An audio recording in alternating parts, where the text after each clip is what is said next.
welcome to Get Off the Internet, the podcast where we attempt to disconnect in order to connect. I am your hostess with the mostest, Naana Jane. So in case you couldn't tell by the fact that I'm literally filming this in photo booth, this is not going to be your average podcast. So let me just tell you about how the idea of Get Off the Internet cemented itself into my brain, and I felt the need to share it with the world.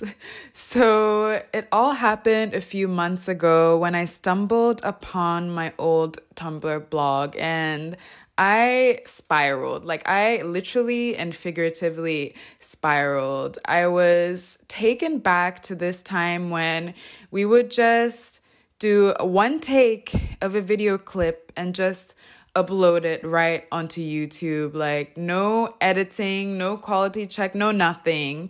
And we were still able to sleep deeply at night. I was taken back to this time when we would post our irrelevant thoughts and share them in the void of Twitter, RIP Twitter. And we didn't even give a second thought to like whether we would get judged. It was a time when we would just share our inspirations freely on Tumblr and didn't even wonder whether we were being relatable enough. I feel like back then, the internet was literally just a playground for kind of just discovering yourself, trying on different digital skins, and just exploring and having fun. And like the stakes were so beautifully low. Like nowadays, it seems like even being human isn't enough. I mean, we're literally out here competing with robot influencers. You know what I mean? So yeah, I honestly was so struck by that experience and was almost envious of my former self for how freely she was able to just share without caring. And I shared my sentiments with some of my friends and family members, and I realized that I was not alone.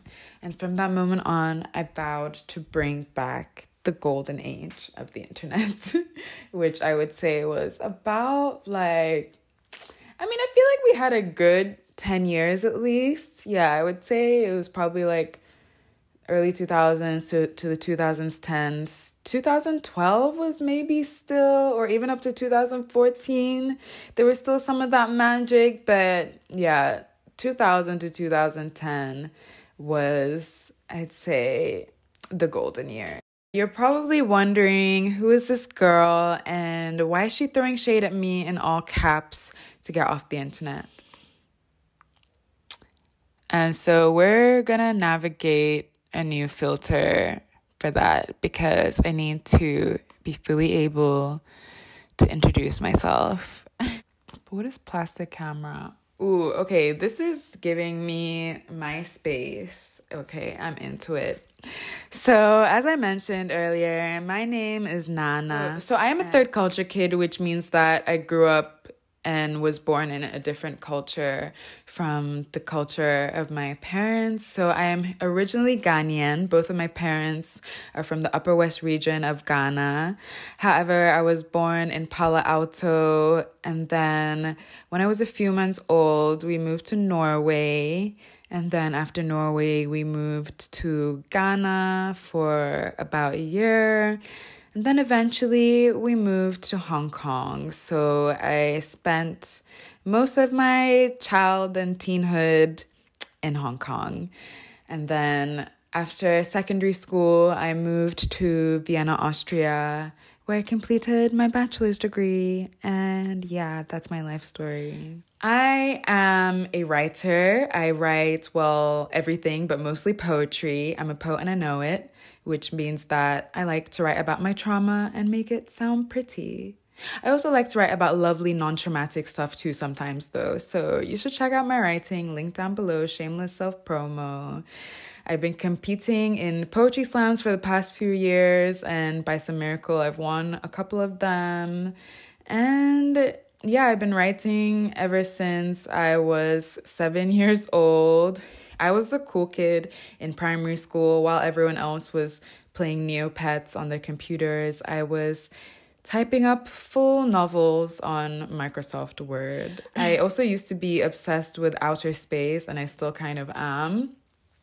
And I remember in my free time, when I wasn't typing whole ass novels up, I would Google image search pictures of different planets. So I was an early adopter of the Google image search, and I took it upon myself to bestow my wisdom upon my classmates and teach all my friends how to Google image search. I am a zillennial. So zillennials are a micro generation of people who were born roughly between the mid to late 90s, and they are considered to be on the cusp of being millennials, but also on the cusp of being Gen Zers. So I can kind of relate to both generations. For example, I had one of those Nokia flip phones as a kid, but then I was also on social media from the age of about 10, which I don't know if that should even be legal. And ironically, even though I am a third culture kid who doesn't really belong in any country, I feel right at home on the internet. So I feel like it's time for a new filter, or whatever you call these. A new effect.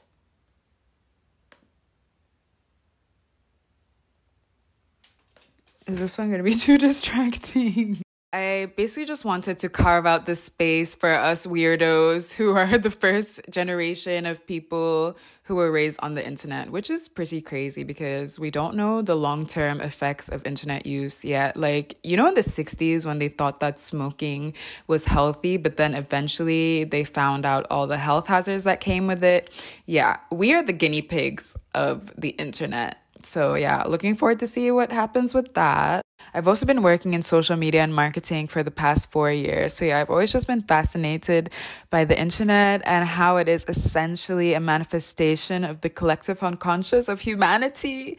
But honestly, also just because of the memes. So yeah, I wanted to create this space so that we could just reflect on this crazy experience of being raised on the internet.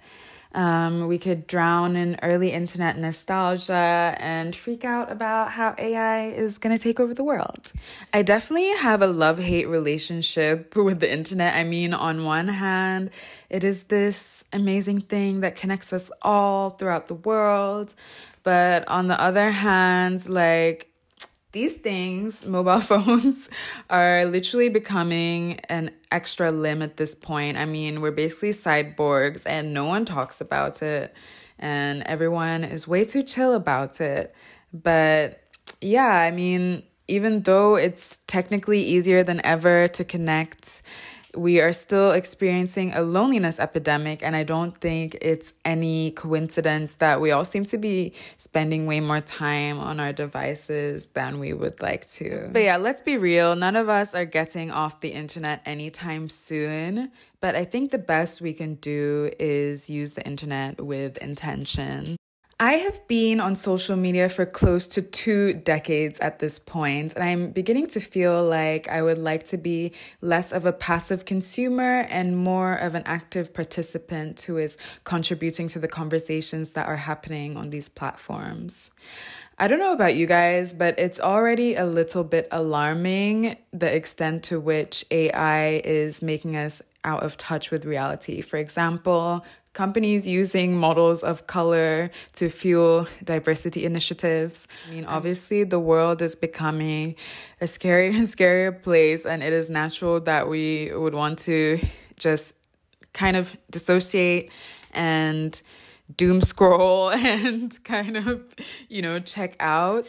I mean, I know that being Delulu is a Salulu, but let's not become slaves to the institutus.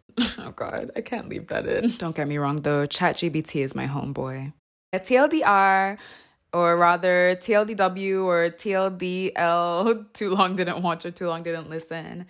Let's take our power back and use the internet with intention and as a tool to unite before AI takes over the world and the aliens come down. Thank you so much for tuning into this introductory episode of Get Off the Internet. I already have loads of more ideas in the pipeline that I'm excited to share. I'll also be inviting some pals on here, but sometimes it will just be little old me. So yeah, please don't forget to like and subscribe. And also, let's continue the conversation down in the comments. We don't do parasocial relationships here. So yeah, let me know your thoughts. Let me know if there are any topics that you want to hear about. Just let it all out. Pretend you're on MSN Messenger at 2 a.m. on a school night, and I'm that random person that you find yourself pouring your heart out to. So yes, I hope you will continue on with me on this journey through cyberspace and time. And yeah, see you next week.